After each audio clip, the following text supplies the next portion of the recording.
بسم الله الرحمن الرحيم. الحمد لله وصلى الله وسلم وبارك على رسول الله محمد وعلى آله وصحبه ومن والاه. برزان زور خوش حالم لم دفتا هاتمو خدمتي ايوي بريس لا هموان معلوم اشكرايا لدواي ڕووداوەکانی حوتی ئۆکتۆبەری ساڵی ڕابردوو چاوەکان لە جیهان گۆڕانکاریان بەسەرداهات تەرکیزەکان هەمووی هاتنەوە سەر ڕۆژهەڵاتی ناوەڕاست و بە دیاریکراوی غەزە و فەلەستین و ئەو خاکە داگیرکراوەی کەوا ئیسرائیل دەوڵەتێکی کاتی لەسەر بنیادناوە. لە جیهاندا هاوسۆزیەکی گەورە لەم بارەیەوە دروست بووە بە تایبەت دوای ئەو هەموو کوشتارەی کەوا زایۆنیەکان بەسەر موسڵمانیان هێنادا. تەنانەت لە زانکۆ هەرە بەرزەکانی دنیا، تەنانەت لە زانکۆ هەرە پێشکەوتوەکان، تەنانەت لە وڵاتە هەرە زلهێزەکان کەوە یەکێکە لەو وڵاتانەی کەوە هێرش دەکەنە سەر موسڵمانان و موسڵمانان قەتڵ و عام دەکەن، بە زۆرێک خۆپشاندانی تێدا دەکرێت دژی ئەم کوشتارە، دژی ئەم داگیرکاریە کەوا لە مێژوودا وێنەی نەبووە. ئەوەی کە دەیبینین و ئێوە بەڕێزیش بینیوتانە بە دڵنیاییەوە نیشانەیەکی پرسیاری گەورە دەکەوێتە سەر ئەو دیموکراسیەتەی کەوا بانگەشیان لەبۆ کردووە لە ساڵانی ڕابردوو. هەڵبەتە ئەوەی کە موسڵمان بووە تێگەیشتوو بووە پێگەیشتوو بووە، ئەو پرسیارە لە لای وەڵام دراوەتەوە کە ئەو دیموکراسیەتی ئەوان باسی دەکەن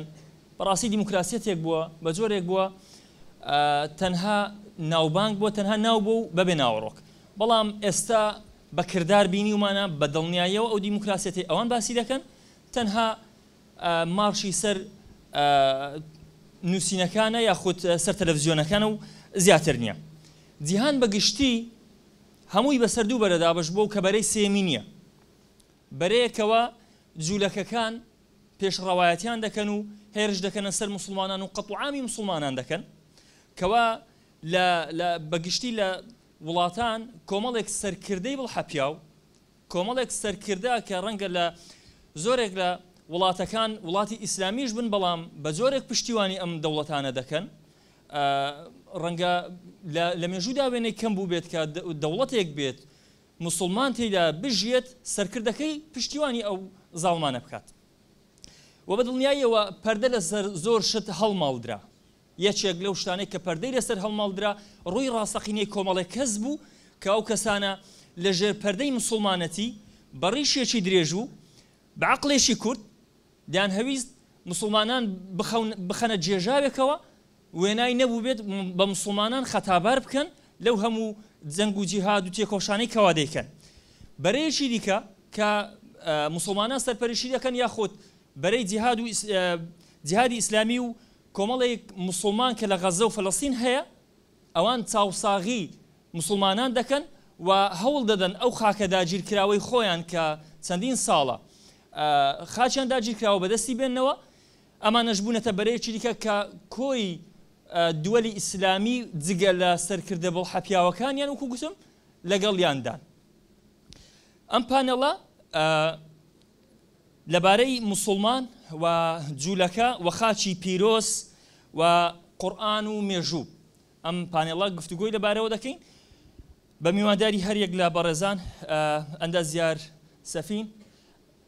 کە لەژێر ناونیشانی جوولەکە لە قورئان و مێژوودا. ئەندازیار زۆر خۆشحاڵ بوون، ئینشاءڵڵا کاتێکی پرسوود بەسەر دەبین. بەڕێز مامۆستا سەردەم دەرباس لەژێر ناونیشانی خوێندنەوەیەک بۆ واقعی ئەمڕۆی موسڵمانان و دۆخی غەزە. مامۆستای بەڕێز خۆشحاڵین، ئینشاءڵڵا کاتێکی زۆر باش و بەسوود بەسەر دەبین و ئینشاءڵڵا ئەو زانیاریانەی کە جەنابتان پێتانە تازە دەبێت بۆ ئەو برانەی کەوا لێرە ئامادەن و ئەوانەشی کەوا لە داهاتوو جێبیستمان دەبن. ئەندازیار سەفین لە جەنابتەوە دەست پێ دەکەم.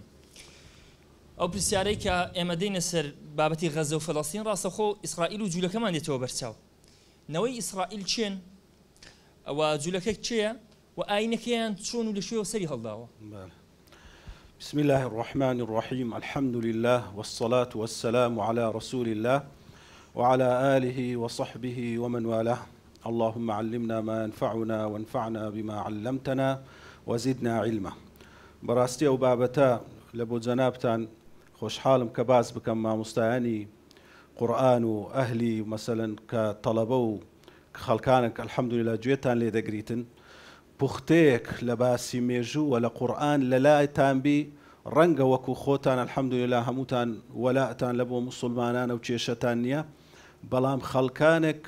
ڕوبەڕووتان دەبیتەوە و قسەتان لەگەڵ دەکات و کە گۆش کراون بەو ئیعلامی کە ئەڵمانیەکان وەکو وەلا و پاڵپشتی لە بۆ جوولەکە هەیتیان، لەبەرەوەی بەڕاستی ئەوان لە ڕووی جیهانیەوە ماچینە ئیعلامیەکەیان و پڕوپاگندەکانیان زۆر بەقووەتە، هەتا هاتیتە ناو ماڵی موسڵمانانیش، ناو کەسێکی کە نوێژیش دەکاتن، جاروەیە مناقەشەت لەگەر دەکاتن دەرێ ئەو خاکە ئیوان بووە. اینجا زۆر ضرورە من هەوڵمدایە بەڕاستی لە ماوە کورتەی کە پوختەچی ملەخەسەکی زۆر وەکو برێ بنچینە کە بتوانی ئینسان وەڵامی پێبی هەم لۆ خۆی و هەم لۆ دەوروبەری مناقەشەی پێ بکاتن. جوولەکە سەرەتا ئینسان دەبی شارەزابی وەکو دین کو هاتیە و لە چێ هاتیە. طبعا لە ڕووی مێژوویەوە متفقە کە ئیبراهیم عەلەیهی سەلام لە عێراق بووە، پاشان کۆچی کردیە لە بۆ شام لە فەڵەستین، لەوێندەر هەم ئیسماعیل عەلەیهی سەلام لەدایک بووە، پاشان ئیسحاق خوای گەورە پێی بەخشیە، پاشان لە مەککە ئیسماعیل و هاجەرە لەوێن دەرماینەوە، بەڵام یعقوب عەلەیهی سەلام و کە دەکا ئیسحاق عەلەیهی سەلام و کوڕەکەی یعقوب ئەوانە هەر لە فەڵەستین دەمینێنەوە. کەواتە ئیبراهیم عەلەیهی سەلام وەکو برێ لەنەوەکانی کە دوای ئیسحاق دێ، دوای یعقوب دێ، یعقوبیش معلومی لای جەنابتانە 12 منداڵی هەیە بە یوسفەوە عەلەیهی سەلام، ئەوانە هەمویان سیلسیلەکن ئەو دینە هەر یەکەیان ئەویتر وەکو برێ درێژە پێدەریتی، خوای گەورە و پێغەمبەرانە لە دوای یەکتر کە ناردیتی درێژە پێدەری یەک پەیامە و ئەو دینەش خۆی ئینتیسابی ئەو پێغەمبەرانە دەکاتن. بەڵام کاتێکەوە لەگەڵ ئەو چیرۆکی یوسف عەلەیهی سەلام معلومە کە دەچنە میسر کوڕەکانی یعقوب عەلەیهی سەلامی، لەوێ لە میسر ئەو کاتە پاشایەک دەبیتن کە پاشای هۆکسۆسی پێدەێن. هۆکسۆسەکان هەندێک قەبائیلی شەرقی ئاسیا بووینە، هاتینە لە شام جێگیر بووینە، چەندەها ساڵماینەوە دوایی پەڕینەوە لە بۆ میسر. لە میسر فەراعینە حکمیان کردیە بە هەزارەها ساڵ، تقریبا هەتا دەوری 15 نەوەی فیرعونەکان هەتا ئەو کاتی حکمیان کردبوو. بەڵام لە سەردەمەکان یەک لە نەوەکانی فیرعونەکان زۆر بێهێز و لاواز دەبن، ئەوە دەبیتن کە هۆکسۆسەکان لە ناو جەیش دەبن، ئەوان دەبنە مەلیک و گەورە دەسەڵاتداری میسر. تەمان لەو کاتی قورئان زۆر بە دەقیقی ئەو کاتی ناو دەنێ مەلیک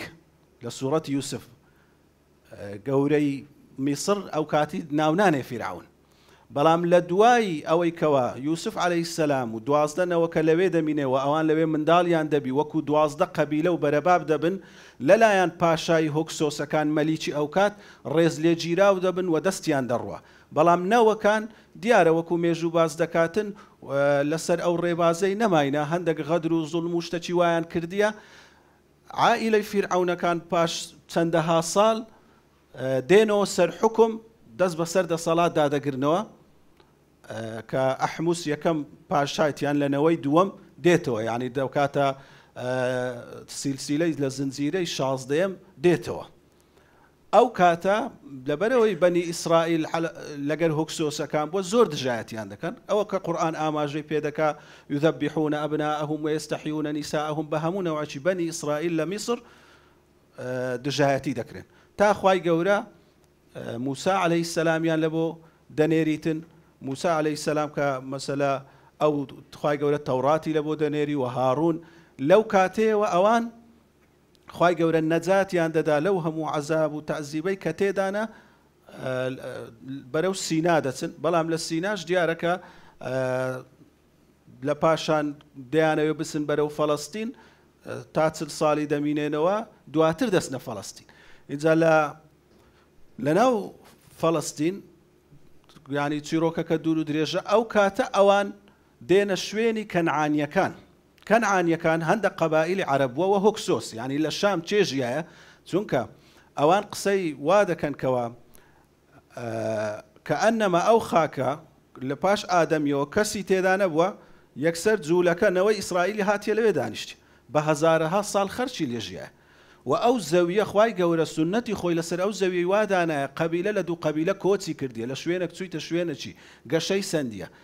هیچ کاتێک ئەوە نابیتە عوزر لە بۆ ئەوەی ئەتو ئەو کۆمەڵەیەی هەموو وەلا بنێ یعنی ئێستا فەحسی دێنەی ئەوە پێیا بۆ چینە فەحسی هەر یەکێکمان بکرێتن هەر یەکێکمان زنجیرەکمان لۆ شەرقی ئاسیا بچی زنجیرەک لۆ ئەوروپا بچیەک لۆ ڕۆمان بچیتن ئەو ئینسانە زۆر تێکەڵە کە ئەوانیش هاتیینە کەنعانیەکان هەبووینە کە بەشێک لە قەبائیلی عەرەبن و هۆکسۆسیش هەبووینە کە بەشێک لە قەبائیلی شەرقی ئاسیانە نەوەی ئیسرائیل هاتیە لە لایوان و لە شوێنیوان نیشتە جێبووە ئەو قومەتی ئەوەی کە لە قورئانی پیرۆزدا باسکە و ئاماژەی پێکراوە و دیاریکراوی ینی ئەوەی کە ئێستا دەگوزەرێ سیفاتەکان بۆ سیفاتانە دەناسرێنەوە وەکو ئەوەی کە وەکو واقعی ئێستا دەیبینین طبعا نەوەی ئیسرائیل لە پاشە خۆیان ینی ئەو مێژوێیان تەسیراتیان زۆر بووە لەسەر مێژووی مرۆڤایەتی ینی ئەگەر زۆرینەش نەبوو بن هەتا ئەو سەردەمەش ئەمە ئەو حەقیقەتەی دەبینین ئەوان محرک بووینە لە بۆ زۆرینەی دائما لەناو قەزایەکان هەتا وەختی خۆی لەناو بابلیەکان و ئاشووریەکان محرکەکی گەورە بووینە لەلایەنی سیاسی ئەو لەبەر چەند صیفاتێک کە هەم قورئان باز دەکا هەم بۆ خۆیان بەڕاستی هەندێک صیفاتی وەکو ئەوەی یەکەم شتیان زۆر دەستگرن بە دنیا یعنی لە پاشان طبعا ڕوودەداتن ئەگەر ناوە پێغەمبەران عەلەیهیم السەڵات وەسەلام کە دێن کەمینەک و کەسانە کە هەبووینە لەسەر ڕێی ڕاستەقینە بووینە و دواتر کە باسی دەکەین ئەوە خەتە مستەقیمەکەی پێغەمبەران هیچ جیاوازی نییە شوێن کەوتەی موسا عەلەیهی السەلام شوێن کەوتەی یعقوب و ئیبراهیم عەلەیهی السەلام تا محەممەد عەلەیهی السەڵات وەسەلام ئەوانە یەک بەرەنە ئەو بەرەی کەلا دەدا بە ئینتیساب نسبەتی خۆی دەداتە لای یەک لە پێغەمبەران لەستە عەلەیهیم هیچ پەیوەندیان بە پێغەمبەرانەوە عەلەیهیم السەڵات وەسەلام بەڵام ئەوە ئینتیساب و ناوەکەشیان لە خۆی نایە بەنی ئیسرائیل لۆی خوای گەورە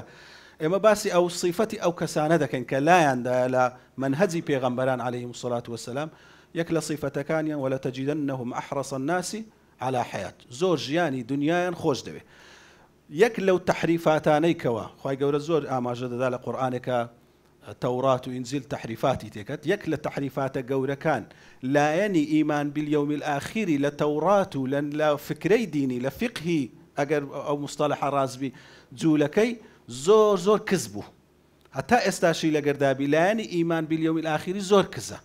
زیاتر ئەوان لایەنی ئەوەی کەوا کەسانەکی هەڵبژاردن و لایەنی ئەوەی کەوا پێویستە خەڵک هەر لە دوای وان بیتن ئەوەیان زەق کردەوە لەبەرەوەی ئەوە یەک لە صیفاتەکانیە کە زۆر دنیا یەک لە صیفاتەکانی تەحسەبوهم جەمیعا وقلوبهم شەتە ئێستا ئەمە ئەویان لێ دەبینین یعنی لە ناوە خۆیان دڵیان لەگەر یەکتر نییە فیرقەیان زۆرە بەس کە دەگاتە مەسەلەی دەرێ ئیش دەکەن یعنی ئەو عەقلیەتەیان هەیە کە لێ ناگەڕێن ئیختلافی خۆیان بە ئاسانی بەرامبەریان سوودی لێ ببینیتن بەڵێ کاتم کەمە چەند پرسیارێکی دیکەش هەیە خاشی پیرۆزی فەڵەستین غەزە بەتایبەت مزگەوتی ئەقسای پیرۆز ئەم خاکە لە چێوە بە پیرۆزی دانراوە چۆن بە پیرۆزی دانراوە ئەو پیرۆزیە لە شوێوە سەرچاوی گرتووە أما لسنتاي سورة إسراء خواهي قبل كذا فرمي سبحان الذي أسرى بعبده ليلا من المسجد الحرام إلى المسجد الأقصى الذي باركنا حوله طبعا خواهي قبل أو شوينو ودور بركي مبارك كرديا شويني بيغمبران وعليهم الصلاة والسلام زانا رأي زياواز يعني هندك درين كو مسجدي حرام أو ها مسجدي أقصاش وقتي خوي آدم عليه السلام درستي كرديا دعاء إبراهيم لسر قواعدي درستي كرديتو لصحيح مسلم حديث من هي ثابت وكا أبو ذر غفاري لبيغمبر عليه الصلاة والسلام إذا برسيتن كاما مزقوت بيشتر دروس كرا مسجدي حرام يا مسجدي أقصى فرمي مسجدي حرام فرمي دواتر مسجدي أقصى فرمي تسنديان نيوان بودلي فرمي تسلسال عندك الران وانا إبراهيم عليه السلام دواي أو ككعبي بنياتنا دواي ماويك دتسي لويندر شوێنەی عیبادەت بنیاد دەنێ بە هەر حاڵ پێشتر هەبوو بیانەوە ئیبراهیم عەلەیهی السەلام شوێنەی عیبادەت بەڵام شوێنەی وەکو برەی بینایە و ئەوە نەهات پێدەچی هەر بەدار و ئەوە بنیاتی نابی دواتر یعقوب عەلەیهی السەلام هەر لەو شوێنە دەبی یعنی ئیسحاق دواتر یعقوب شوێنەکە نوێ دەکاتەوە ئەوەی مێژوو نووسان دەڵێن دواتر هەر میحرابی داوود كخواي قول القرآن آما جي بيدك شوين عبادتي هر أو منطقة دبي أو باركنا حول الرنجة مثلا بري هر أو بقعين أبو بي بلام هر أو منطقة مباركة دبي تنشويني داود عليه السلامش عفوا باشيوي سليمان عليه السلام كدولتي لو كاتي زور قشد سنيتن بنايتشي زور قورة دروز دكاتن كاستاد زولك بيدرين هيكل اوان استال لدو او بناين على اساس او بنايات كدعاء اشوريا كان هيرج دبن لدواي سليمان عليه السلام كنامينتن وكاني لاددا توشي تفرق دبن او تفرق وادك نبوغز نصر لعراق بيتن تفرتونان بكاتن وبيان كاتا كان يزكو او هيكلش دروخيني استا اوان جير بيت مثلا اقصايان هل كولن اثار وتنقيبات شي زور ده كان هالكولينا شي زور على اساس او هيكلي ببينوا او وكو شتشي مجد بيدراو درين اگر او هيكلي ببينينوا او كاتم مسيحيش او الى خويان كوا وكو بري مخلص او رزقار كريتيان او رزقار كره داده بزيتن بله بابت الشركه ديتا بيشوا بابتي خاچ بيروزي و خاچ بيروزي اقصى مڵکی چێە ئەو بە دیاریکراوی ئەم بانگەشەیە زۆر جار ئەڵمانیەکان یاخود جوولەکەکان بۆ ناوبانجیەکان دەڵێن ئەوەی هی ئێمەیە بەڵام ڕاستی ئەم بابەتە یاخود ئەم بانگەشەیە دەچێتەوە سەرچاوی گرتووە و ڕاستی بابەتەکە چیە و چۆنە ئەوە خاڵی سەرچی یعنی بابەتەکەمانە بە کاتی درێژتروی لەوانی دی طبعا خوای گەورە سبحانه وتعالى وەکو باسمان کرد کە ئەو شوێنەی پیرۆز کردیە اوان دولت داده مزرين يكم دولت ك دايده مزرين دواي او كموسى عليه السلام داوان ليدك برون لبو فلسطين اوان ناتس طبعا باش تسل صالي موسى عليه السلام وهارون ايش لبيابان وفاه دكن دواتر يوشع هيرشي يكم دباتن يوشع وكو لا ميجو كان هي وقول لحديث الشيء بلان بس صريح ناري بيغمبره وكو بيغمبر هاتيه والله اعلم هيرج دبن بلام طبعا ناوتشي كم دقرن دواتر يكم مملكة لسردستي طالوت دادا مزري طالوت كيك لا وكبري السروشي زي شكان وأفسر كاني داود عليه السلام دبيتن خواي قورا سبحانه وتعالى أو خاكي دادات وان بو معناي دادات أو أهل إيماني أو نقطة كأليريا أوان هملة توراة بيان قوترايا برون او خاكيا خواي قورة بخشيت يمقو برون خاكي فلسطين كاتك لمصر تسونا بياباني السينا هم قرآنش آما جاي بيكرديا ادخلوا الأرض المقدسة التي كتب الله لكم طبعا او استا حاليا زولك او بكار دينيتو يعني بيش 3 سال يكلا مظاهرات شي قورة هبولا قشتي فلسطين بتايبتي لقدس لباري اقصى اوانا بتسن لافتا دولتي جولك نسيبوي ادخلوا الأرض المقدسة التي كتب الله لكم أو برامبر بكار دينوك وآياتك أول نوسى بلام أو طبعا علمانيا كانوا أواني بجي وان هل دس ندادا نيشن عين أو قصيدو باردنها قرآن يجد فرمي أو أخواي قورا أو أرضي دايتوان بلام آياتكي تواوناكن أجر آياتكي تواو كان حقيقتك ديار دبي ولا ترتدوا على أدباركم فتنقلبوا خاسرين أو بالشرطنية لبو أهل إيمانا حتى أمقو بابندي أو إيماني بن شوين كوتي بيغمبران بن أو زويه إيوه دبي بلام كاتك لا تانده هيس ما في بيونامينه لبروي أو ريتسك ومنهجي بيغمبران عليهم الصلاة والسلام لا آدم وتا خاتم لو إلى سورة إسراء وكبري آماجي زور عزيب هي لسرتاي سورة إسراء كات هبيتنك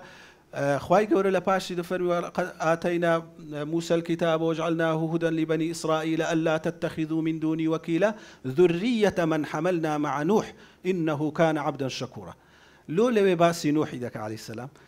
دفرمي أو زاوية هي منه لبو أهل إيماني شمدانا شون نوح عليه السلام تنها إيمان دار كان من نزاد داو كردن ما وارث وكبر نشت زي أو زويي أواني ديم هم ولانا حتى نوح عليه السلام كداوي كركي كرد إن خواي قرتي بيفرمو إنه ليس من أهلك كاتا أوي لسر أو ريتسكي لا بدا ما في بو بليني خواي قور نامينه كوا أوان لسر أو بليني لا عنده هيس ما في نامينه چينا ما في هي أو كساني كبر دوام لسروي إذا عفوا خواي قورا لا كداوان لذكاء مثلا أو بسنا خاشي فلسطين لسورة البقرة كما أشهد كيد فرمي ألم تر إلى الملأ من بني إسرائيل أو كساني كخواي قوري أو زويي بيبخشين تشيبون بسيف الترداسون لو سورة باسي سيف التردك يكم دفنوا فلما كتب عليهم القتال تولوا إلا قليلا منهم داوي أو يانكر قوتيان بازن جيب كنوي إسرائيل كاتك كتزنقك هات لسريان واجب كرا زورينك بشتي هالكرت كمينك معنا أو فلتري كم فلتري دوم فلما فصل طالوت بالجنود قال إن الله مبتليكم بنهر فمن شرب منه فليس مني ومن لم يطعمه فإنه مني فشربوا منه إلا قليلا منهم أو قليل إلى قليل دي ثانية بشتيان لو آويان خواردو بشا زورين كم بشا كمينة خواردو فلتري دوم فلتري سيم فلما جاوزه هو والذين آمنوا قالوا لا طاقة لنا اليوم بجالوت وجنودي وقال الذين يظنون أنهم ملاقوا الله كم من فئة قليلة غلبت فئة كثيرة أو فئة قليلة كخواي قولوا وعدوا بليني بيدان كأو خاك إيوان بي كفي أي إيمان داري راستقيني شوين كوتي بيغمبران لو يكاتك كوا بيغمبري خومان دي عليه الصلاة والسلام أو في الراستقينا أجر مابان همو يشوين كوتي أو بيغمبري دبون كواتا هيت زياوازينيا كأو خاك درايتا أو بيغمبري بيغوترايا بمرزي أوي كوا لسر أو مرزي بمينينو كخواي قوري لبويداناينا خوا سلامتك دوم بو چەند پرسیارێکی دیکەی گرنگ و جەوهەری تر دێمەوە خزمەتی جەنابتان بسم الله مامۆستا سەردەم پرسیارێک لێرە دێتە پێشەوە جەنابی مامۆستا ئاماژەی پێکرد کە ئەم خاکە لە بنەڕەتدا ڕاستە بەواندراوە بەڵام بمەرج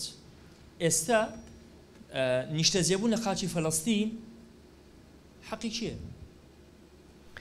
الحمد لله رب العالمين والصلاة والسلام على خير خلق الله محمد وعلى آله وأصحابه أجمعين بيش الله يبسيارك صريح من لقلتان الراسية علم وتمني من لو بابتك كترة إلحاح برانيش نبوى يقولون ذكرت والله من قماني وتعم بيدا بمك الطائي كرئي رباح رضا ورحمة خالبي رحمة خالبي فالمجاري ويا كابرا حديثك من بيد الله يشتك لمسائل علمي وبازك بيش يداشي لدايق بي أصلا بيستيتم بزمن بجواني بوجي برادقنا أبو تمام الله وتراه يصغي للحديث بسمعه وبقلبه ولعله أدرى به مدحي يعني ضل شيء إنسانك يوهام وده هناك بجيو بدل جيبو إنسانك رادق قصة بابتك دادك أخوشي شار زاتر بابتك قصدك أما دبوان إن شاء الله لو جورن يوم اتفاق معنا لسروك خوا سبحانه وتعالى خاوني وأرزيه وأخوة جل جلاله بنو بشري لنا وعموما خوا سبحانه وتعالى فرمي الأرض وضعها للأنام إن الأرض لله يورثها من يشاء من عباده وتناد أين الدسكرد مختلقة كانش يان أين قرى وكان دسكاري كلا وكانش بارتك زويان هي للدنيا كبهي خواني لزان أيني برزو برزي خوا سبحانه وتعالى أولا ترى خوا جل جلاله بارتك لزوي تعبت بقومي لقوم مكان ما وصل ما جي بودك دينيا مسلمانان أو لاترين خلق إخوان سبحانه وتعالى بخاش فلسطين لبروي موسى عليه السلام كبقومك الله يا قوم ادخلوا الأرض المقدسة التي كتب الله لكم ببيقوا مان ما بس بي أهل إيمانه دواي أوان زولك زور شانازي بودا كان أوان نوي يعقوب أوان نوي إبراهيم خاص سبحانه وتعالى دلباري إبراهيم عليه السلام فرمي ما كان إبراهيم يهوديا ولا نصرانيا إبراهيم قد لحظق لجياني دا يهودي نبوة أو يهوديتك أمر لا صح كدي بينين ولا نصرانية قد لحظش لجياني نصراني نبوة أو نصرانيتك ما دي بينين ولكن حنيفا مسلمة إبراهيم عليه السلام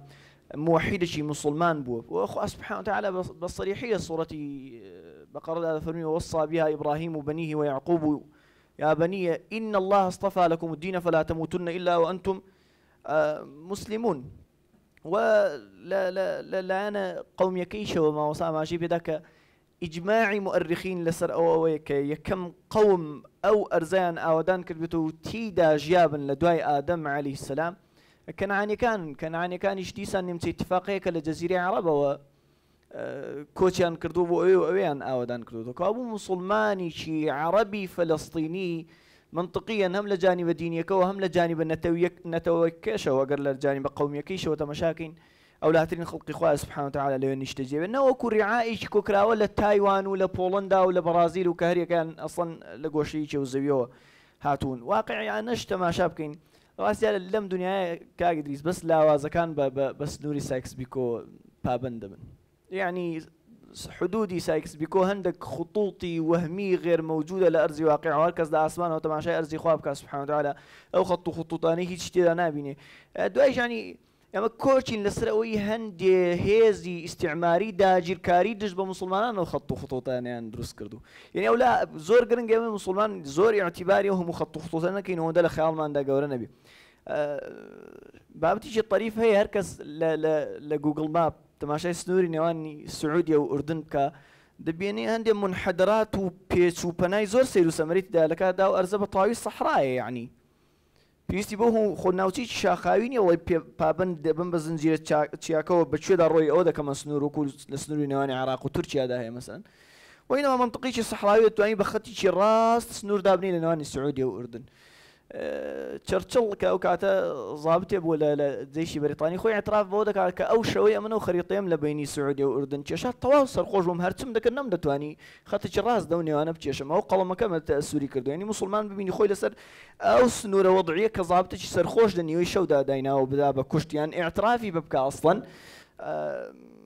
کاریتەیە لە بابەتەکە دوای بابەتکە پەیوەندی بە هێزەوە هەیە لە ڕاستیدا ئەوان بە طولی تاریخ کای ئیدریس ئەگەر مەجالم دێ ئاماژە بەو جوزئیەتە بدەم لە طولی تاریخ هەرچەند قووەتیان زیاتر بوو بە ئیدعایان زیاتر کردو هەرچەند قووەتی عسکەریان لاواستر بوو بە ئیدعایان کەمتر کردو ئەسڵەن شێخ الإسلام ابن تەیمیە لە الجواب الصحیح باسیەوە دەکات ئەو مناقشەی جەماعەتێک لە یەهودیەکانی کردووە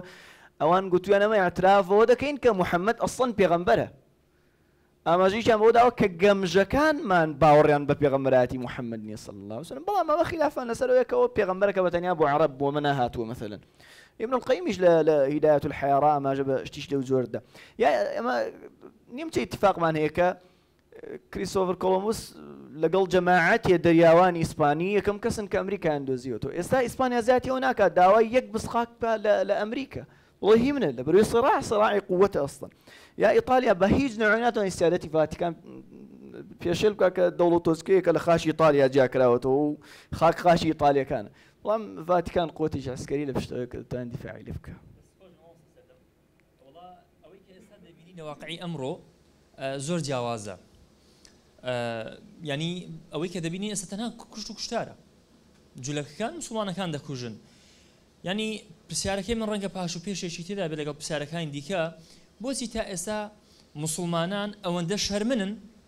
لەژێر پەردەوە ناتوانن لەژێر پەردەشەوە بڵێن دوای ئەو هەموو کوشتارەی جوولەکەکان تیرۆریستن ڕەنگە مسلمانەکان لە مێژوودانی ئەوەندەشیان نەکردبێ بەڵام مۆرکێکی تیرۆریستیان بەسەر نیچوانی مسلمانان ناوە و بەسەریانەوە کردوێتە ماڵ کە لە واقعیشدا وان نییە ئێمە بۆچی شەرمنین لە خستنەڕووی واقعی جوولەکە دەزانی ئەو بابەتە پەیوەندی زۆر گەورەی بە ئیعلامەوە هەیە بە ڕاگەیاندنەوە هەیە بمانەوێ نەمانەوێ ئەو قووەتە ناعیمەی ڕاگەاندن کاریگەری بەسەر هەمووانەوە هەیە با هەندێک نمونە بۆ بهێنمەوە ساڵی 1970 کاتەی یەکێتی سۆڤیەت ئەفغانستانی داگیر کرد ئەمریکا دەرکی بەوە کرد کە ئێستا کاتی ڕوبەڕوونەوەی ڕاستەوخۆ نییە لەگەڵ یەکێتی سۆڤیەت لەبەر ئەوەندە لە مێژنیە جەنگی جیهانی دووەم ئەسڵەن تەواو بووە دوای طبیعەتی سراع عسکەریەکە ئێستا لە بینی ئەمریکا و یەکێتی سۆڤیەت وەکو جاران نیە ئێستا هەردووچیان چەکی ئەتۆمیان هەیە یعنی شەڕ نێوانیان کارەساتی زۆر گەورەتر دەخڵقێنەوە لەوەی کە لە جەنگی جیهانی دووەم ڕوویدا بۆی دەرچی کرد باشترین ڕێگای بەرەنگاربوونەوەی یەکێتی سۆڤیەت لە ئەفغانستان هەڵکردنی گوڵۆپی سەوزە بۆ هەندێک گەنجی خوێنگەرمی جیهادی مسلمانی پاک هەتاوەکو بچن بەرەنگاریشی سۆڤیەت نەوخاکە کە خاچی مسلمانانە نەهێڵن لێیان داگیر بکە لەبەرەوە ئاماژە درا بە دەسەڵاتدارانی دەوڵەتی خەلیج کە لێگەڕێن بە مەوجە جیهادیەکە کە مەوجەیەکی حەقە تەساعودکە کە ڕێگای ڕاگەاندنیان پێ بدەن ڕێگای سەفەرکردنیان پێ بدەن ئەسڵەن سەفەرکردن لە مەتای ڕیاضەوە بۆ ئیسلام ئاباد بۆ یەکە کە بستە جیهاد تیکت بە خۆڕایی بوو هەتاوەکو کاتی کە لە ساڵی 1970 یەکێتی سۆڤیەت لە ئەفغانستان چووە دەرەوە و ئەو گروپە جیهادیانەی لەوێ بوون ئێستا درچیان کرد الحەمدولillah ئەفغانستان لەژێر چەپۆشی یەکێتی سۆڤیەت هاتە دەر ئێستا دوژمنی گەورەی مسلمانان ئەمریکایە هەر هەمان ئەو هێزانی کە دوێنێ بەرەنگاریشی سۆڤێت دەبوونەوە بە قارەمان ناویان دەهێنرا بە پاڵەوان ناویان دەهێنە دەکرانە نمونە ئێستا دنیا بە جۆرە گۆڕابوو ناویان لێدران گروپە توندڕەوەکان گروپە وەحشیگەرەکان ئیلە ئاخیری ئەو ناوانەی کە زۆرمان بیستووە یانی ئەمە کوڕی جیلەچین هەمومان ناوی ئەو پرۆسەیەمان بە پرۆسەی ئازادکردنی عێراق بیستووە وام کە لە تەسیرە ئیعلامیەکە دێدەر دەبینی ئەو پرۆسی وێرانکردنی عێراق و دۆشین و داماڵینی عێراق بۆ لە هەرچی قووەتی عسکەری و لە هەرچی قووەتی علمی و لە هەرچی قووەتی دینیش هەیە کە تیرەتی یا تەماشای نەزڵەی 10 ساڵ پێش ئێمە بکە بۆ تالیبان لەگەڵ تەماشای نەزڵی ئێستای خەڵکی بکە بۆ تالیبان لە دوای لەژێر کاریگەری ئیعلامیەکە هاتنە دەر یان دەزانی کە تەرکیزی گەورەی ئیسرائیل لەو بابەتانە لەسەر دروستکردنی لۆبی ئیعلامی هەر کەس تەماشای پەخشی BBC بکە CNN بکە یان تەماشای هەندێک لایانی سەحافی وەکو واشنگتن پۆست بکە نیویۆرک تایمز بکە بە واضحی و انحیازی بۆ دەردەکەوێت و عمالەتی حکووماتی مسلمانانیش لەو بابەتە کاریگەری زۆر گەورەی هەیە بەتابەت سعودیە و ئیمارات و میسر و ئوردن جگەلەوە پرسیارێکی دیکە دێتە پێشەوە پرسیارێکی جدیە ڕەنگە هەر زۆر واقعیش بێ بە تایبەت ئەلمانیەکان زۆر لە خەڵکی مسلمان ئەوانەی کە هاوسۆزن بۆ پرسی غەزە و فەلەستین ئەو پرسیارە دەکەن دەڵێن باشە حەماس و غەزە چیان بۆ کورد کردووە ئەو پرسیارە ڕەنگە زۆر بەشمان گوێبیستی بوو بین باشە پرسیارێکی دیکەش هەیە بە هەمان شێوە ئەگەر لە بەرامبەردا بیکەین ئیسرائیل کە ڕەنگە ئەمریکای زلهێزیش لە ژێردەستی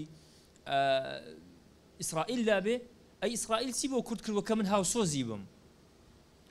لە ڕاستی ئەو پرسیارە گرنگە و وەڵامدانەوەکەی شویستی بە کاتێ لەبەرەوە کام وایە بە شویست کاتم دێی جارێمە لە پێشێ دەڵێن حەق وایە مەزلوم بەطەبع بەبێ داواکردی مقابل دیفاع لە مەزلوم بکە یعنی زۆر نەنجی و ناشیرنیە ئینسانە کە خۆی زوڵمی لێکرابێ ڕۆژانێک بەدەست زوڵمەوە تلابێتەوە مەزلومێک ببینێ داوای مقابلی لە بکا بۆی یارمەتی بدا و سەری بخا ئەوە خاڵێکم خاڵ دوم کە پێویستی بیزانین خاچ فەڵەستین بەگشتی کەرتی غەزەش بە تایبەتی خاچێکی گەمارۆ دراوە هەم لە دەریا هەم لە وشکانی هەم لە ئاسمانەوە یعنی ئەوان بە جۆرەکن بە حاڵی خۆیان ڕناگەن و کۆ یەکێ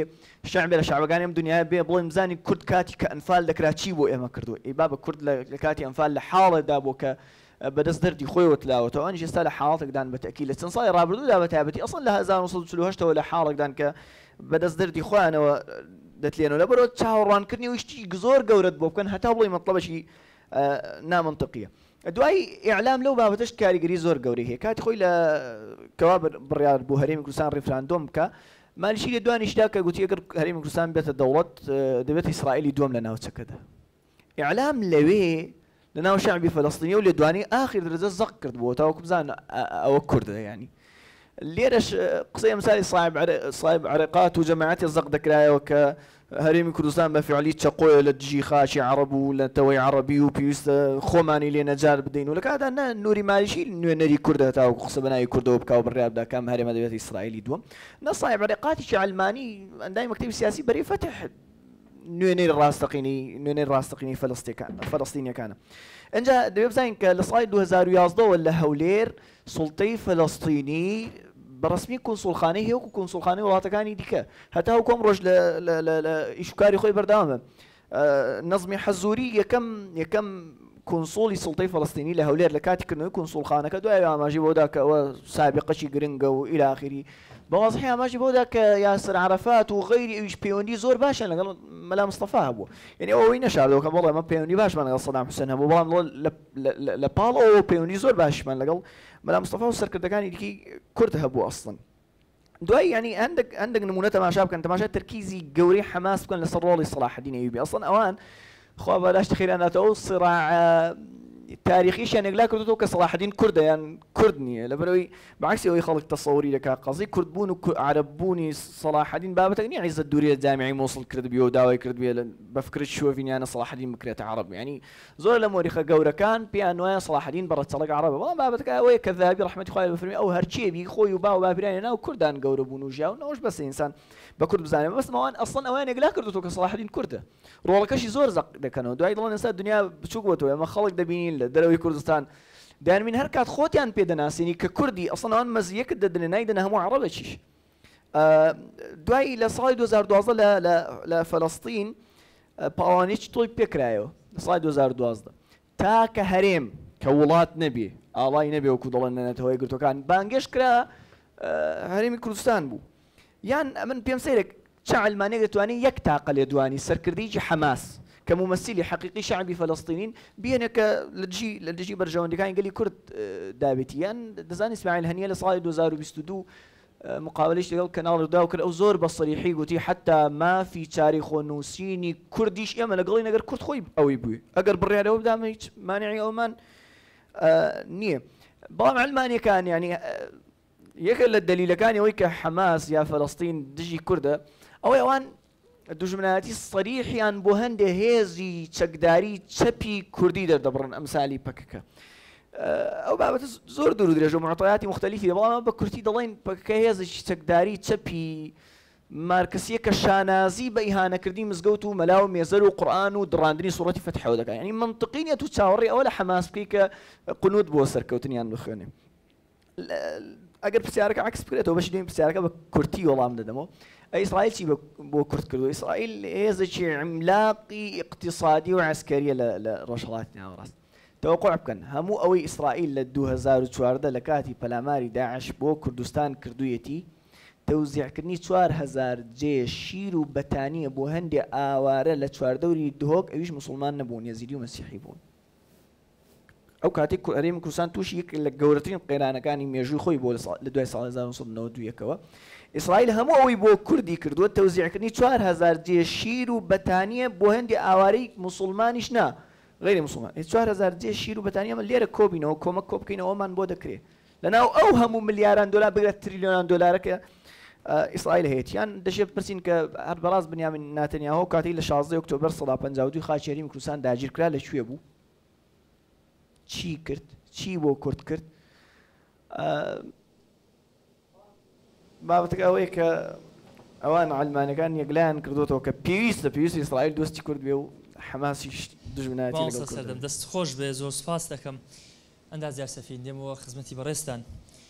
جوولەکە و داگیرکەران چۆن توانیان فەڵەستین داگیر بکەن خۆی لەو کاتێک کە ئەسڵاحەدینی ئەیوبی ئەم قسەیە تاو ناکەم لای هەمووان معتەریفە کە گوتی تاوەکو ئێمە هەبین مسلمان هەبێ ئەگەر سیغەی قسەکە بگۆڕم یاخود گوتی تا ئێمە پیاوم بین جارێکی دیکە فەڵەستین ناکەوێتەوە ژێردەستی داگیرکەران و خەڵکی دیکە یعنی چ شتێک وای کرد ئیسرائیل یاخود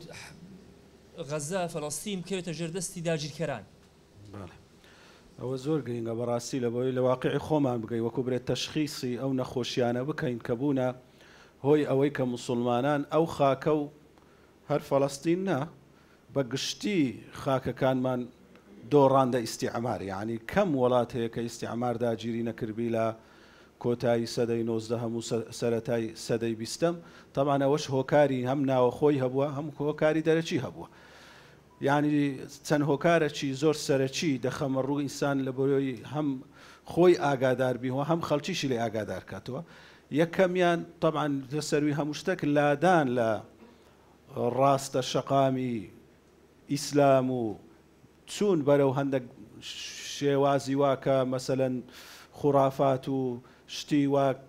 کە داهێنراوە لە دین ئەسلی نیە لە دین ئەوانە بوونە ئەسڵ لە ناو خەڵکەکی زۆر لە عەوام ئەوە بەڕاستی لە ناو عالەمی ئیسلامی زۆر بڵاو بووە یعنی مەسەلەی جەهل و نەخیندەواری هەتا نەخیندەواری هەم بە شەریعەت نەخیندەواری بە علومی دنیایی و ئەوروپاش بیلعکس لە ڕووی علومی دنیاییەوە زۆر پەرەی بەخۆیدا لە سەدەی هەژدەوە تا سەدەی 19 چەک و تەقەمەنی و لە هەموو لایەنەکان پێشکەوتنەکی وای بەدەستینە کە موسڵمانان ئەو کاتەی تەیارە و سارۆخ و شتانیان لۆ دەهات وەکو موعجیزەک وەکو جن وەکو شتێکی خارق العادە تەماشای ئەو ئالەتانەیان دەکرد کەمەچی هەبوو کە ئاگای لە وەزعی بیتن لەبەرەوەی وەکو باسم کرد هەم لە ڕووە دینیەکەی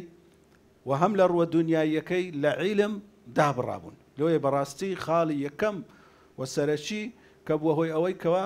پاشکەوتنی موسڵمانان بوو وەلادانیان بوو لە هەندێک لە ئوسولی شەریعەت خاڵەکی تری زۆر سەرەکی کە لە ڕووی عەمەلیەوە ئەو خاڵە زۆر ڕئیسیە ئەوەیە کەوە پەرتەوازەییان لەناو ئومەتی ئیسلامی پێیا کرد وە سوودیان لەو پەرتەوازەیی بینی. يعني پیغمبر عليه الصلاة والسلام كذا فرمي مثل المؤمنين في توادهم وتراحمهم وتعاطفهم كمثل الجسد الواحد أما همومان أو أمة يكزسته وكو يكزسته أجر بريد زستك درزيتشي بهوشكري ليه بدري بهوش ببي أو زستي أمتي إسلامي استا نمردي الحمد لله بلام وكو بهوشك سيري بكين كتخدير كرابي أو درزي كلي درا درزي قوميته درزي نتواتيك هنا ناو أمتي إسلامي چونك أمتي إسلامي بيشتر أوي ندزاني يعني مثلا من خوشناهم أتو هرشي أو سورسي أو فلانة أو فلانة أولا لاي ما إستاز شتشي زور مهم نية مسألة قومية الزبان بيشي أوي كوا أو حركة استعمارية به هرواب ولا لاي مسلمان مسلمان اعتباره شي وايلو نكرد يشتشي لا وشيب ولا لاي بلام أوان هات لسر أو ترى زور إيشان كرت يكم جار لناو دولتي عثماني لناو زيشي دولتي عثماني باتحاد وترقي وأنا أو أفكاريان بلاو كردو فكري تركتيتي ولا جروي فكري إلحادي شي لقال إلحاد وتركتيتي أو أفسراني كوا كرد بون عرب بون برا أوانش هستيان بخويان كرد قلت يعني أو دولته وابرا وتركتيتي دكاي أملو عربتيتي دكاي أوانش دستيان بعربتيتي كرد أو أبو عرب زور أوي لناو روشن بيروخين دواركاني لا بيابو باشا لو سلطة لدستوان بي لو أمش دولتي عربي خومان نوي أو أبو دا شورشي عربي بحساب كشورشة لتجي دولتي عثماني هالجرسة أو تفرقيان بيداكر طبعا كرد بآخيري تا بيراجيج أو مسألة دتوي أما واتازا خريجين أوان ليبوينوه بلام أجر تماشي أوروبا خوي بكي أو اعتباري لنا وخوي نية وڵاتە چی مەسەلەن ئەڵمانیا بگرە سویسرا بگرە هەر یەکی چەند نەتەوەی تێدا دەژی بە چەند زمان قسە دەکاتن هیچ ئەوەیان لەکن ئیعتیبار نییە ئیعتیبارەکەیان لەکن هاوڵاتی بوونە ئەسڵەن دەوڵەت ئەوروپا بەگشتی و ئەمریکاش تەماشای بکەی ئەو میحوەرە وەکو یەک دەوڵەتە يعني ئێستا دەوڵەتە چیمە لە عالەمی ئیسلامی کو تەسەڕوف دەکا ئەوان وەکو یەک دەوڵەت تەسەڕوف دەکەن هەر وەختی شتێکی زۆر گرنگی کێشەی اقتصادی کێشەی عسکەریان توشبی هەمویان پێکەوە حساب دەکەن يعني ئەمریکا نارێ من ئەو هەموو پارەی چلێ بکەم لەو فلانە وڵاتی دێتن زۆر بە ئاسانیش تەدەخول دەکاتن بەڵام مسلمانەکەیمە ئەگەر هەر تۆزەک لە ئیعلام بە جواب هاتینە هەڵایان دروست کردیا پێی شەرمە برێتن ئەمە لەسەر فەڵەستین بە جواب هاتی ئەو کێشەیە شوای کردیە يعني ئەوەش زۆر ئاگادار بین وەکو خۆمان کە الحەمدلله ئەهلی ئیلتیزام وەکو ئیسلامیەکان ئەو کێشەیە بە مروری وەقت وای کردیا جار وایە سیاسیە ئیسلامیەکانیش لا كردي تملقي له قومية كردي كرديا لا تركي تملقي له قومية ترك كرديا لا عربي تملقي له عربي كرديا فجوان لما بين دروز أو شر ما دبي بشتي دبي ترك عرب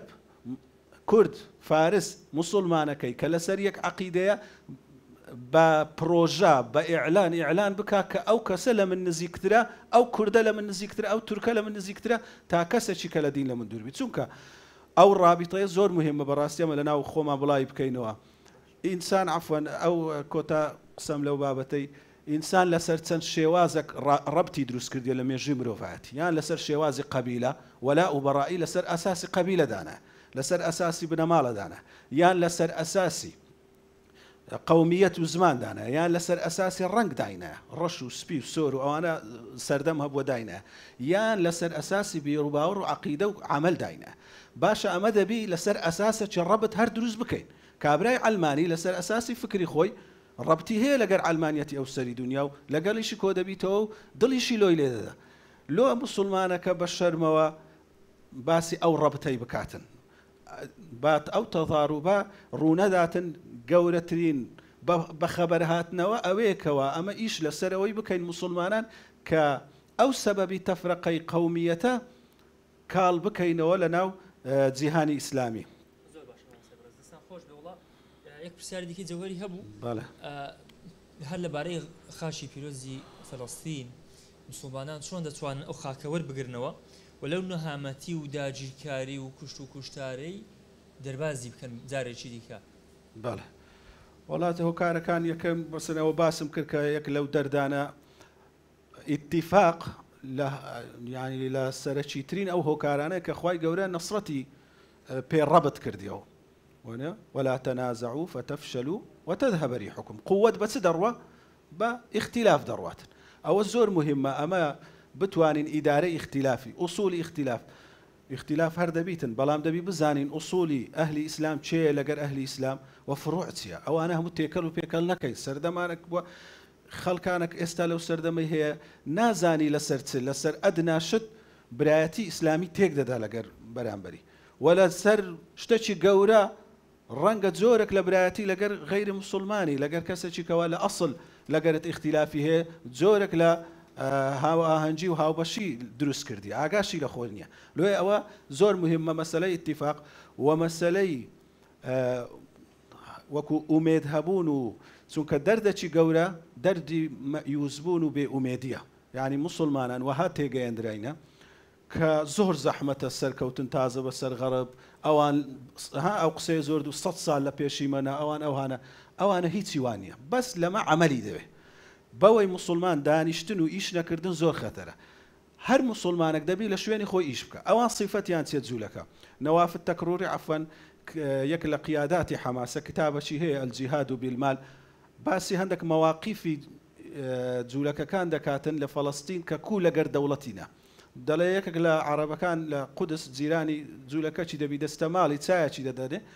شەکری تێ ناکەن دەرێت دیارە شەکری ناخۆی دەرێ وەڵاهی زانیتمان شەکر خراپە ئەمە چەند کەسێکی لە ماڵێ بڕیارماندایە شەکری نەخۆین پارەی شەکری چەندە ینی ڕۆژانە پارەی شەکری دەکات چەند بەس لۆچایی ئەوەی لە ناو سندوقی دعمی جەیش دابنێ طبعا هەزارەها مؤسسات لەو ئیسرائیلی هەیە لە بۆ دعمی جەیش لە بۆ دعمی ئەو کەسانەی کەوا فکرەی سەهیۆنیەت بڵاو دەکەنەوە قەناعەت پێهینانی خەڵکان لە ئەوروپا و لە شوێنی دی جوولەکەکان بێنە فەڵەستین قەناعەتیان پێبینن ئەو کەسانەی دڵیان سارد بوویتەوە ئەنواع و ئەشکال مؤسساتیان دروست کردیە موسڵمان کاتەکە پێی دەڵێ وەرە ئیشەکی بکە ناوە دەزانی دەبی ئێستا ئەو بچی بەدەستی خۆی ئەو خاکەی هەم برام ئەگە ئیشەکی گچکەش بکەی لە شوێنەکی ئەتو 5 کەسی ئاگادار بکەیەوە خەڵکەکی فێرەی ڕاستیەکانی قورئان و عەقیدەی ڕاست و دروست بکەی و لەو لار و لەوێریەی کەوا ئەوان سەرچاوەینا بیان پارێزی ئیشەکی گەورەت کردیە لۆی بەڕاستی ئەوە زۆر مهمە کە ئاگادارکردنەوەیە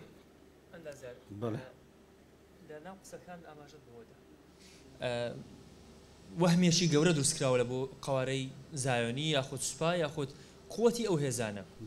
ئەوەی کە لە 7 ئۆکتۆبەر ڕوویدا کیفایەتە بۆی بڵێن ئێمە لە خۆمان کردووە بەوەهم لە خۆمان گەورە کردووە بەڵام لە واقع داوانیە یاخود قسەی دیکە تێ لەسەری وڵا لەو کەسە کتێبگا کیفایەتە بەس مچینە هەموو کەس تێنەگا چەندی شتی دی بەس ئەوان لە ڕووی ئیعلامیەوە زۆر ئیش لەسەر دەکەن تەماشاکە لە ئەفلام زۆربەی ئەفلامەکانی غەربی دێتن دوو ئامانجی سەرچیان هەیە ئامانجەکی لایانی ئەخلاقی تێکدان ئامانجەکی دیکەی ئەوها پیشان بدەن کە ئەوان تەتەوڕێکی زۆری تەکنەلۆژیان هەیە لایانی خەیالی علمی پیشان دەدەن کە تەیارەی وا دروست بووە ئەجهیزەی وا دروست بووە ئەوانە زیاتر دەکەویتە بواری بانگەشە دەیانەوێت میلەتانی دی خوای گەورە دەفەرمێ تورهیبون به عدو الله ئەوان سیاسەتی ئیرهابی بەکاردەین بەوەی میلەتانی دی هەر جورئەت نەکەن لە بەرامبەریان هەستنەوە زۆر لەسەرەوەی لە ڕووی ئیعلامی لە ڕووی فکری ئیش دەکەن نەزەم ئەگەر مەجال هەبیتن بەس لە ئاماژەی قورئانی یعنی لە کۆتایی کە چێنە ئەوانەی وەردەگرنەوە کە باسمان کرد موسڵمانان چۆن دەتوانن خوای گەورە هەر لە سوورەتی ئیسرا کاتێک باس دەکا بەعەثنا عەلەیکم عیبادا لەنا ئولی بەئس شەدید ئەوەندە جوملەیە سێ ئاماژەی گەورەی تێدا یەکەم باسی وشەی بەعەثنا دەکا بەعث لە ڕووی ئەسلی مادەی لوغەویەکەی وەکو ڕاغیبی ئەسفەهانی دەفەرمی ئیثارەت الشەیء وتەوجیهه وروژاندنی شتێک و ئاراستەکردنی خدای گەورە سبحانه وتعالى ئەو وشەیە لە قورئان وەلەو ئەو وشەیە بە ناوی حیزبی بەعث ناشرین کرایە بەڵام ئەم وەکو مستەلەحێکی قورئانی باز دەکەم وشەیەکە وەکو برێ کۆدی تێدایە کاتێکەوە موسڵمانان دەچن فارس دەگرن ڕۆستەم دەپرسیتن ئەم گۆچێنە هاتینە دەرێ نحن قوم ابتعثنا الله قومەکن خوای گەورە ئێمەی هەڵساندیتەوە وخواي گەورە کاتێ باسی پێغەمبەر عەلەیهی السەلاتو وەسەلام دەفەرمی هو الذي بعث في الأميين رسولا منهم ئەمە پێویستمان بە بەعثە بەو مانای هەڵساندنەوە وچی باسم کرد ئەو ئومەتە بە لایەنی هەمووینا بەڵام زۆری نەچی بێهۆش کرایە دەرزی تەخدیری لێدرایە دەبی هەڵبستێنرێتەوە و تەوجیه بکرێتن لایەنی پەروەردەیەکەی وەلایەنی ڕۆحیەتی ئومەتی لە ناو زیندی بکرێتەوە ئەوە یەکەم ئەسبابی نەسرە ڕۆحی ئومەت و ڕۆحی یەکانگیری لە ناو زیندی بکرێتەوە ئەوەش بە چ دروست دەبی بە قورئان لەبەرەوەی ئەگەر ئەتوو منهەجت بووە قورئان و تەدەبوری قورئان و تیلاوەی قورئان بەخۆی پەروەردەت دەکالەوەی چۆن تعامل لەگەر بەنی ئیسرائیل بکە چۆن ئەسڵەن تعامل لەگەر مەسەلەی أمتي خود براي مسلماني خود بكي لو كذا بعث في الأميين رسولا منهم يتلو عليهم آياته ويزكيهم ويعلمهم الكتاب والحكمة أو وظيفانا هم وظيفي پروردة وتزكينا بقرآنه إنزا لاني دوام كودي دوام دفرمي عبادا لنا أو كساني كفلسطين رزقار دكان لمستقبل يك صفة دناسرين عبد إخوانا بيان ناقوتري أمي عربي بيان ناقوتري أمي فلاني هيت نوع ناو نشانة شي ديكانيا إلا ناو نشانة عباد الله أو انتسابش مسلمانة شي الصين تا مسلمانة شي برازيل أو سري دنيا هموي لناوي كودا بيتو بلام أجر أو قوتي أمن بناوي عربي قصيدة كمان مش دارين كردي وقت خوي صدام حسين هر قصة شي دا كرد لو تارا شي باسي أمي عربي دا كرد يك كردش أليرا دريتن باشا مش كردم يك لقيادات إخواني أردني دا جيريتوا دلي أما وكو إخوان كهاتين عراق عندك لبراني كرد بميانجو وتيان كاتك قلتان نحن عرب قلنا كرد قلتم إسلام جئناكم جند كام قلتان أما عربين وكو عرب هاتنا لا إما مجدرين كردين بس كقلتان مسلمانين هاتنا أما بجندي رازينا أو سركو وكبر السر سركوتني مسلمان أنا كأولى أنا نمينيت ساميش كذا فرمي أولي بأس شديد بأس لشندر القرآن باز دكاتوا وأنزلنا الحديد فيه بأس شديد ومنافع للناس دبي أهل قوة بن بقوة أو صفاتان يعني تدابي بخبر بن وعباد الله بن وأهل قوة مادي بن وكبر قوة أواني بيشت قوة معنوية أو قوة مادية أو صفات أو زيلي كذا توالن قدس وولاتان إسلامي هموي رزقار بكن سوك براسي أما مفهومة شيء أو على أخير راس بكم الراس أو خاكة شي بيروزا وما تركيز مع لسر بلام واجب لسر هم مسلمان شي باتفاق علماء هر خاكة دار الإسلام بو بروجك للرجان هموي أو ها خميل أو بخوي يعني لأن الأستاذين ودزاني لهندستان بقرا للصربيا بقرا صدان ولات أجر بريم يعني ديان ولات هي استابويتو ولاتي كفر كبيشتر ولاتي مسلمان بو ولاتي مسلمان كان يخوش من بو حاليا بلام يعني أو لوي واي بسر هاتيا دەست خۆش بێ ماوەستا سەفین زۆر سوپاس دەکەم ماوەستا سەردەم دێمەوە خزمەتی جەنابتان هەڵبەتە دوایی چەند سەرنجێکم هەیە لەسەر کۆی قسەکانی ماوەستا سەفین و لە کاتی پرسیارەکانیش ئینشاڵڵا ئاراسەرێکی ماوەستا سەردەم لە کۆی مێژوودا ئەوەی کە بە درێژایی مێژوو ناو دەبرێت موسڵمان و جوولەکە وەکو دوو دینی جیاواز وەکو دوشتی جیاواز و ئێستا دژ بەیەکیشن بەڕاستەوخۆ کامیان زیاتر خەڵکیان کوشتووە بۆ یعنی ئەلمانیەکان ئەوەندە ئازان لەوەی کە بڵێنە موسڵمانەکان تیرۆریست بەڵام موسڵمانەکان نەتوانن وەڵامێکی دەمکوتکەریان پێ بێ لە بۆ ئەوان ئایا بەڕاستی لە مێژووشدا مسلمانان ئەوە یعنی زاڵ بوونە و زاڵم بوونە یاخود جوولەکە زیاتر زاڵم بووە و خەڵکی زیاتر کوشتووە دەست خۆشکاری دیست بەڕاستە دەبێت پێش ئیحسائیات پێش ژمارە لەسەر ئەوە ڕێک بکەین کە ئەو دوو خوێنەی دەڕژێ وەکو یەکتری نییە ئەو خوێنەی لەبەرە فەڵەستینیەکە دەڕژێ خوێنی موسڵمانێکی زوڵم لێکراوی خاکداگیر کراوە ئەو خوێنەی لەبەرەی جوولەکەش دەڕژێ خوێنی بێباوەڕێکی داگیرکەری سنوور بەزێنە یعنی وەکو ئەوە وایە بڵێ هەر بەڕاست لە مێژووی خەباتی کوردیدا پێشمەرگە بە هەموو ئەطیاف و ئەنواعیەوە زیاتری لە بەعس کوشت و خوێنی ڕشتۆیان بە پێچەوانەوە ئەوە مغاڵەتەیەکی منطقیە ئەنجا ابن تەیمیە ڕەحمەتوخوای لە تەوصیفی شریعەتی موسى عليه السلام عیبارەتێکی جوانی دەفەرمووی شریعەتی موسى شریعەتی جەلالە شريعتي عيسى عليه السلام شريعتي جمال وشريعتي محمد صلى الله عليه وسلم شريعتي كمال ما بس ابن تيمية لو قصيه وهيك لبروي شريعتي موسى عليه السلام أصلا بقومش جير دستا دابلوسين راوهاتو بدستي فرعون وتشندي تنصال بيسي بو النوع لحزم وتندوتوي وشدتي تلابيتها وقومها هل سنته أو نفسيتها برون كراوي وقومت دوباره بنيات بنيته نوع لشدته حزم لشريعتي أصلي موسى ذهبوا عليه السلام لبروي أخوة سبحانه وتعالى أو كاتيك جويرك كان برز بتنيا بتوبيش آساي اللي قبول نكردن فاقتلوا أنفسكم ذلكم خير لكم عند بارئكم إن جاء يعني فتاب عليكم ذات شون يجي قتلي نفسه مفسرين خلاف يعني تيلاهي باشان لبرس نور بزان دني خويا خاص سبحانه وتعالى هندش تيك أصلا بويان حلال بولي قرتونته فبظلم من الذين هادوا حرمنا عليهم طيبات أحلت لهم إن جاء بدوايا وداك توراة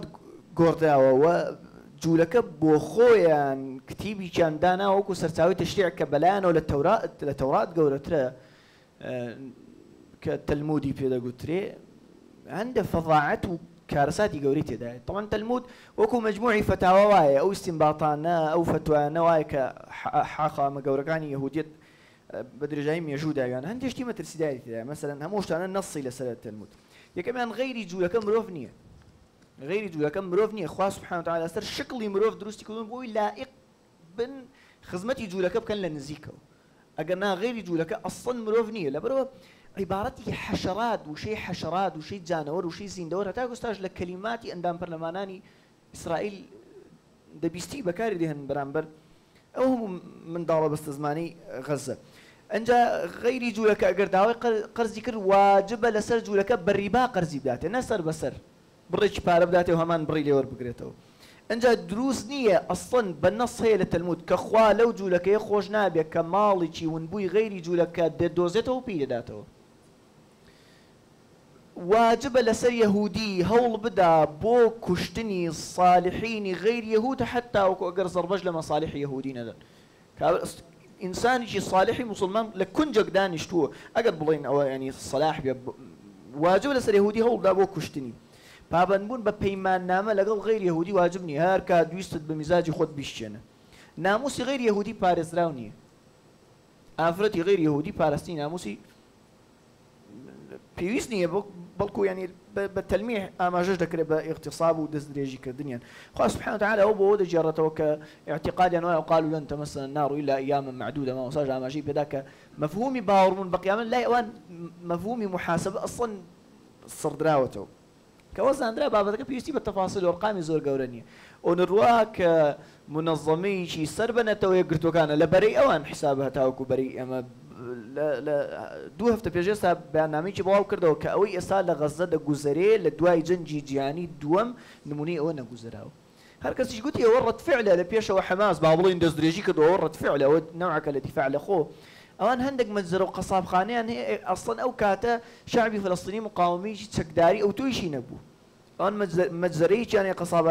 قصاب خاني كان التاريخ بيضون متزري دير ياسين بلا ماري قندي كان داو بونا وهرشي تيدا ولا جنو من ضاليش بارتشان كردون أصلا بارتي قوشتيان لكراوتو بزين دوي هلو داو تناو أقرو ببرتشاوي هنو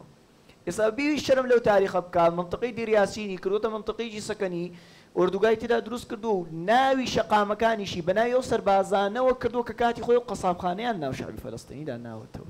يعني مجزريشي دي كان بناوي لود شارك شارشي تاريخي زور كون لسنوري فلسطين دا بن غوريون كإستا قورتين مطاري دولتي بناو دولتي إسرائيلي بناوي بن غوريون لصالي زاو صد سلوهشت بلاماري دا ودو صدو بنجا كسي لجنو من ضالي بيد الصلاة وبيد شك تيدا قتلوا عام كردو أصلا سوتاندوني لا يعني سوتاندو اشتواء لتاريخ مسلمانان نادو زريتو زياد لو نقل التاريخ للنصوص مسلمانان لا تشي أو نادو زيو كإساء ما جنب دا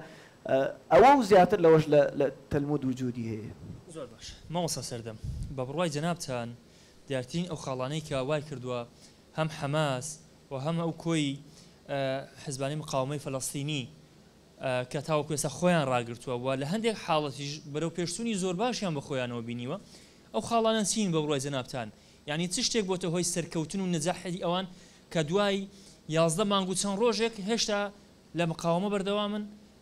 وبقر لزور يقل شو نكان سركوتني شان بدستناو بالتأكيد هو كاري زور هي والله من هولدم أما جاب جرين ترين يا مدم يكم يعني عقيديش قرآني دروسته ببيع جمان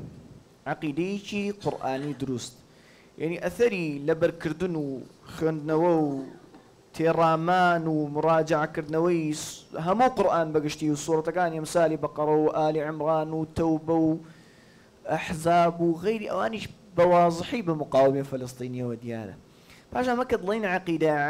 عەقیدە بە تەنیا دیراسەکردنی جانیبە نەزەریەکە نا کە بەداخەوە ئەمە زۆر جار دەکەوینەوە فەخەوە کە عەقیدە بە تەنیا وەکو نەزەریات دیراست دەکەین یعنی خوا سبحانه وتعالى سەمیع و بەصیرە ئەمە زیاتر دەچینە ناو جیدالی ئەوە کە ڕەدی معتەزیلە دینەوە سەمیعە خوا سبحانه وتعالى صفەتی سەمعیشی هەیە لە بەرەوەی ئەو ناوە صفەتیشی لێەوە ئیشتقاق دەکرێت هەر بە تەنیا ئیسمەکی جامد نییە طبعا باشە ئەوە مەسائلی علمی زۆر محتەرەم و جوانن بەڵام لە پاڵ ئەو جانب نظري عقيدة بعد عمليشي هي كخوا سبحانه وتعالى سميعة دي بيستيك أو إنسان دي بقى داري هو بكتشيل الزار دي خوا سبحانه وتعالى بصيرة دي يبزان إنسان سكا مقصود أويك أوان شنواري واضحي دراسي عقديا بهردو دي نظري وعملي بيو ديالا عقيدي شي هل هنجراو لا قرآن خاڵی دوم گرنجیدانی زۆر گەوریان بە بابەتی پەروەردەی تاک هەرزوو زەق نەکردنەوەی تاک هەرزوو مەشغوڵ نەکردنی تاک بە هەندێک شت کە پەیوەندی بەوە نییە مەشغوڵکردنی لە سەرتا بە لەبەرکردنی قورئان بە خوێندنەوەی قورئان بە شەو نوێژ بە ئیعتیکاف لە مزگەوت بە مەعانی سەبر بە مەعانی یەقین بە معنى إلى آخره پاشان مەشغوڵکردنی بە هەندێک باسوخواسی سیاسی کە تەفاسیلن فەرعن لەسەر وەستە گەورانە بنیاد دەنێن بابەت شتی کە سبحان الله پشوو درێژیانە بەهۆی تەوەکل و استیعانیان بەخوا سبحانه وتعالى ئەوان لە شەڕەبەرد و دار لاستیکەوە هێناویانە هەتاوەکو گەیاندویانەتە بابەتی یعنی یاسین 105 و غەیری ئەوانەیش بابەتیشی کە زۆر زەقەتیاندا ڕێزگرتنی زۆریانە لە پسپۆڕی يعني مشغولکردنی هەر ئینسانێک بما يحسنه من لەو ماوەی ڕابردوو کە ئەبوو عوبەیدە تەغریدەی کرد دوای لێ دەخوێنراوە کە ئیعاز هاتووە لەمە دوای سوپای ئیسرائیلی لە دیلەکان نزیک بوونەوە بیان کوژین بێم لەوە دەکردەوە حەماس چەند پسپۆڕی دقیقی ئەو بابەتە بەکارهێناوە یەکەم جار سیاسەکان کۆبوونەوە چی بکەین خەریکن لە دیلەکان نزیک دەبنەوە وا باشە بیان کوژین دەی پسپۆڕێکی شەرعیشی بەکارهێناوە کە پرس بە هەندی عالمی شەرعی کراوە قوربان ئەوە دروستە دروست نییە فتوا دراوە بەڵێ تەواو دروستە ئەنجا ئەبوو عوبەیدە خیتابیشی داڕشتووە ئەنجا بڕابکە دیزاینیشان بۆ پۆستە کرد بوو دیزاینی زۆر گەورە دیزاینەری زۆر گەورە دەبێت بیری لێ بکاتەوە بزانێ ئەو هەموو ڕەمز و ڕموزە چییە لەناو ئەو دیزاینەدا هەیە یعنی دەبینین ئەبوو عوبەیدە لە کاتی خیتاب لە عمقی شەڕ لەناو تونێلێک کە چل هەتا و 6 مەتر لەژێر زەویەوەیە عادەتەن ئەو کاتی هەستی دەکرد خۆ پیشاندانەکان لە زانکۆکانی ئەوروپا یعنی خەریکە گەرم و گوڕی زیاتر بۆ خۆ دەبینێ بابەتەکەیان ئەپدەیت کرد بۆ خیتابەکەی بۆ عوبەیدە مەژێرنووسی ئینگلیزیەوە دادەنە یعنی هەموو ئاماژەی زۆر گەورەیە کە بەڕاستی و حرکانە ڕێز زۆر لە پسپۆڕی دەگرن دوای قابلیەتیان بۆ فێربوون يعني ئەو واضحە کە ئەوانە فێر دەبن لە ئەزمموی خەڵکەوە فێر دەبن گوێ دەگرن گوێ لە پێشنیان ڕادەگرن بەعکسی زۆر حرەکەی دیکە و کە خۆی لەسەر و خەڵکەوە دەبینێ پێی وایە خەڵک دەبێت لەوەوە فێربێ ئەو نابێت لە خەڵکەوە فێربێەوە گەلیشیش کە بەڕاستی حاضنێکی عەزیمە بۆ ئەو حرەکانە پشتیوانی گەورەن والذين تبوأوا الدار والإيمان من قبلهم يحبون من هاجر إليهم حتى أخوة سبحانه وتعالى فرمي ويؤثرون على أنفسهم براستي وشعب وبرودكرا وكل الدمي خوي بقريته لمصلحة خوي بقريته وخوي بقرباني مقاومة جهاد هو كان دي كاش ذكري بعض في الوقت بما كان دست خوش ما سردم يعني اشتكان زورن أو فيديو أنا شيكوال روجانا دبيندريو أجر متابعة من هبه بالنهاية وقصاني زنابتان هموي پشتڕاستکردنەوەی زۆر زیاترن یەشێکی لەو پرسیارانەی کە دێتە پێشەوە لە ڕۆژهەڵاتی ناوەڕاست ینی دوای 7 ئۆکتۆبەر کاریگەریەکی هەبووە سیاسەتی ڕۆژهەڵاتی ناوەڕاست دوای ئەو جەنگە دوای 7 ئۆکتۆبەر گۆڕانکاری بەسەردادێت یاخود دوای تەوابوونی جەنگ چ گۆڕانکاریەکی لێ دەخوێنرێتەوە بەتەکید هەندێک ڕووداوان لە تاریخ ڕووداوی فاسڵن یعنی دنیا دوای ئەو ڕووداوانە هەمانە و دنیای پێش ئەو ڕووداوانە نییە لە تاریخی ئیسلامی ئەمسالی ڕووداوی بەدر و حودەیبیە و فتحی مەککە و دوای بڕۆ بۆ ڕووخانی خلافەتی عوسمانی و یعنی پەلاماردانی ئەفغانستان و ڕووداوەکانی 11 سپتەمبەر و بەهاری عەرەبی و ئێستاش 7 ئۆکتۆبەر بەتەکید لە دوایەوە دنیا گۆڕانکاری بەسەردادێ ڕەنگە ئەو کاریگەری ئێستا دەردەکەوێت کاریگەریە بچووکەکە بێ چونکە تا ئێستا دنیا زیاتر مەشغوڵە بە متابعی ئەحداث کەمتر دەپڕژێتە سەرەوەی دابنیشێ دەرز لەو ڕووداوانەوە فێر بێ ئەو کاریگەری ئێستا ڕۆژاوە دەرکەوتووە بە تەکید ئەو هەموو خۆپیشاندانە گەورەیە وە کەمبوونەوەی تەسیری لۆبیە یەهودیەکەی لە ئەوروپاوە دەرکەوتنی هەندێک عەوراتیان بوو کە جاران لە ڕێ ڕاگەیاندنەوە دایان پۆشی بووە ئیحسائیاتەکان ئاماژە بەوە دەن کە ڕێژەی موسڵمان بوون لە ئەوروپا دوو هێند ئەسڵەن ئیحسائیەکم خوێندەوە دەڵێت سێ هێند بووە لە دوای ڕووداوەکانی 7 ئۆکتۆبەرەوە لێرە بەسەریان ئاماژە بە شتێ بدەم کە زۆر زیاد دڵن ئەی مووقیفی وڵاتە موسڵمانەکان لە خۆپیشاندان و لە ئیلە ئاخیری کووە ڕاستیدا گەنجێکی ئەوروپی کە بیر دەکاتەوە چێتە سەر جادە ئەو پەڕیانی بیگرن تۆزی چاو لێ سوور دەکەنەوە و تۆزە گازی فرمێسک ڕێژی بە دەم و چاودا دەدەن بەڵام گەنجی موسڵمان لە زۆرەی وڵاتەکانیدا لە حاڵێکدایە کە ئەو لەسەر ڕەخنەیەکی بچووک 15 ساڵ دەخرێتە زیندانەوە یعنی گەنجێکی لیبی لە سعودیە 4 مانگ بێسەر و شوێن کرا ئەسڵەن خەڵک هەر نەیزانی لەکوێ لەسەروی ڕەخنەی لە خواردنێکی سعودی کردبوو لە مەطعمێکی سعودیدا یعنی عالمی گەورەی نحریر لە 2007 بێسەر و شوێن کراوە بەبێ محکەمە بەبێ تۆمەتێکی واضح بالتالي یعنی شتێکی منطقیە لە جانبی خۆپیشاندان یعنی تأثیری واقعی لە وڵاتە موسڵمانەکان لاوەستر بێ چونکە بمانەوێ نەمانەوێ مافی مرۆڤ ئەوەی بیرەوتە مافی مرۆڤ لە قەزی ئازادی ڕادەبڕینەوەنە لەوێ زۆر زیاتر وەکو لێرە لە ڕۆژهەڵاتیش لە باوڵی لە وڵاتە موسڵمانەکان بە وریابوونەوەی زیاتری گەلان پێم وایە کاریگەریەکەی ئێستادانە وەکو لە چەند ڕۆژ ڕابردوو لە هەڵبژاردنەکانی ئوردندا دەرکەوت کاریگەریە دوورمەودا گەورەکەی لە دوای هێمنبوونەوەی ئەحداسانە دەردەکەوێت پێم وایە ینی ڕەنگە هەندێک لە خانەوادەکانی خەلیج خانەوادە سەڵاتدارەکانی خەلیج عەرشەکان جێلق بێت چونکە ئەوان ئەو جار زۆر بە واضحی و ناشرینی چوونە باوشی جوولەکەوە و ڕەنگە گەڕانەوەی زیاتری خەڵک بۆ عیبادات قەزی نوێش تەراویح بە ڕۆژوو بوون یعنی ئەوەش بە خۆمانەوە ببینین و دووبارە دروستبوونەوەی ئومێد بۆ جوڵانەوە ئیسلامیەکان لە هەموو عالەمی ئیسلامی دووبارە بە خۆدا چوونەوە دووبارە شەرم لە خۆکردن دووبارە و خاڵە هەیە زۆر بە کورتی ئاماژی پێ بدەم دەبێت زۆر وریای شۆڕشی پێچەوانە بین کە بە تەکید وڵاتانی خەلیج پێی هەڵدەستن ئێمە مەفهومەکەی ثەورەی مضادە ئەوەیە کە هەر کات گەلک شۆڕشێکی کرد شۆڕشە دژی ئەو شۆڕشە بکەی بە جۆرێ وایان لێ بکەیت تەمەنا بکەن کە شۆڕشیان نەکرد بووە ئەسڵەن وڵاتانی خەلیج لە قەزەی بەهاری عەرەبی لەو مۆزوعەدا زۆر سەرکەوتوو زۆربەیان هەموو ئەو وڵاتانی کە بەهاری عەرەبی گرتنیەوە وایان بەسەر شەعبەکەی هێنا کە خۆزگە بە مەسەلەن لە میسر خۆزگە بە سەردەمی حوسنی موبارەک بخوازن لە لیبیا خۆزگە بە سەردەمی موعەمەر قەزافی بخوازن لە تونس خۆزگە بە سەردەمی زەینول العابدین بخوازن یعنی پێویستە هەموو شەعب ئیسلامیەکان بەتایبەت زۆر وریای ئەو شۆڕشە پێچەوانەیە بن کە بە تەکید وڵاتە خەلیجەکان پێی هەڵدەستن بۆ ئەوەی کاریگەری ئەحداسی غەزە بەسەر دەوڵەتانی موسڵمانەوە کەم بکەنەوە بەوادیری ئەوەش دەرکەوتوو بە تەکید هەندێک مەشایخی معلب لە قوتونرا و ئامادەکراوە بۆ ڕۆژۆک و چۆن ئەمساری وەسیم یوسوف بۆ دوای ئەحداسی بەهاری عەرەبی ئامادەکرا و عەمەلیەکەی تەواو بوو خرایە زوڵدانی مێژووە دەبین مرکزی تەکوین هەر ئێستا لە میانەی ئەحداسەکاندا دامەزێندا مرکزێکی ئیلحادی بۆ دروستکردنی شوبهات لەسەر ثەوابیت ئیسلامی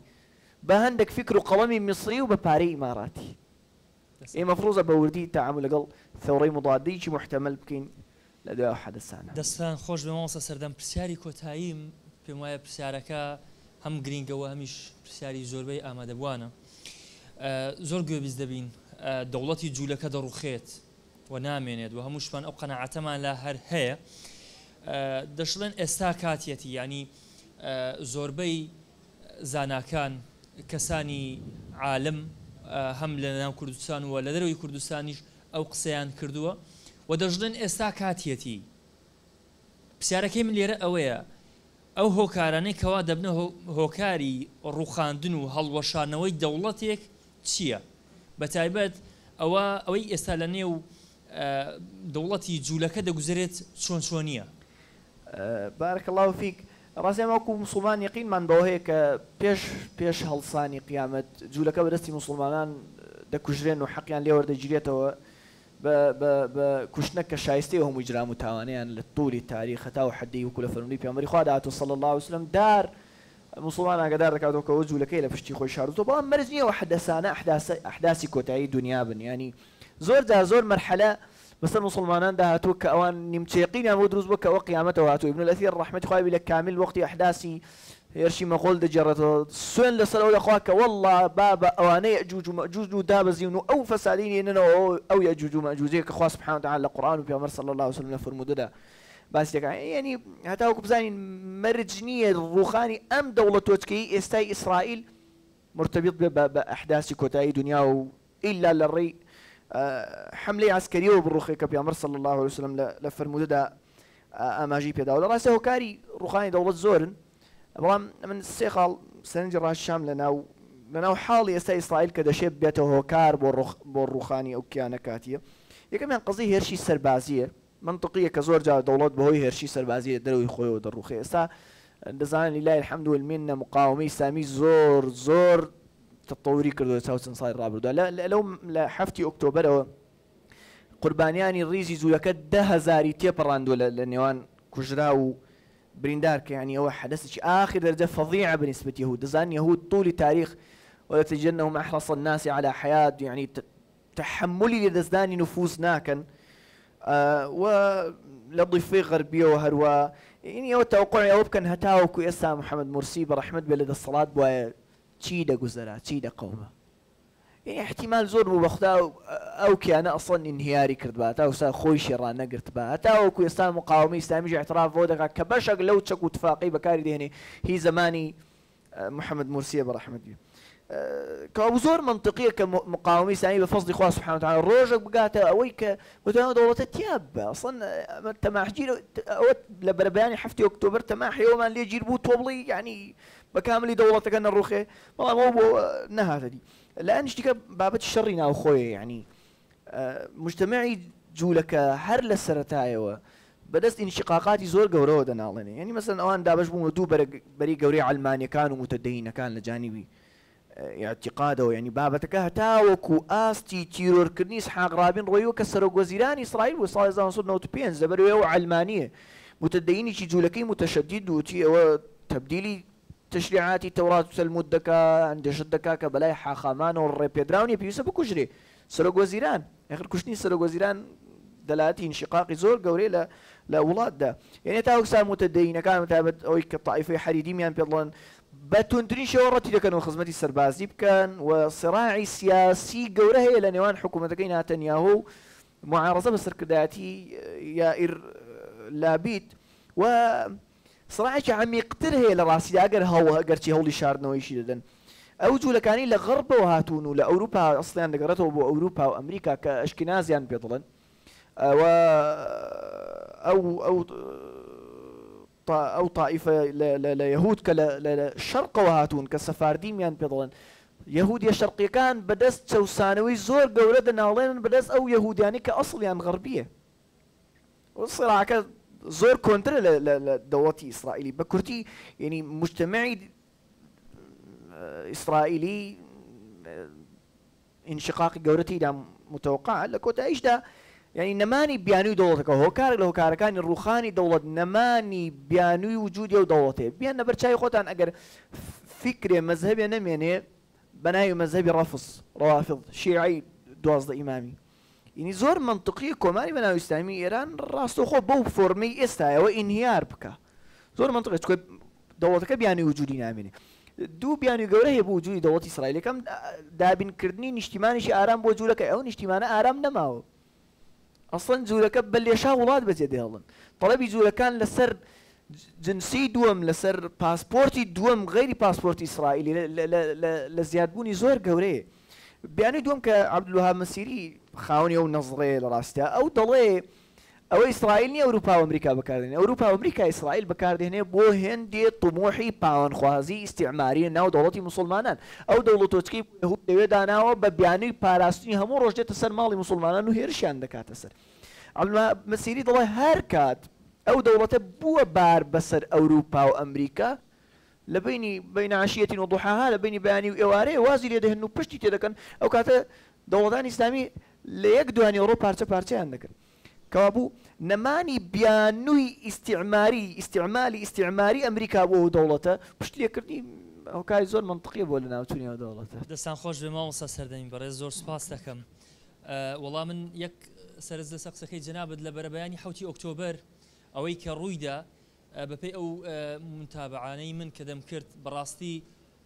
تناند نيدتواني سباي إسرائيل نيدتواني برجري لخوشي بكا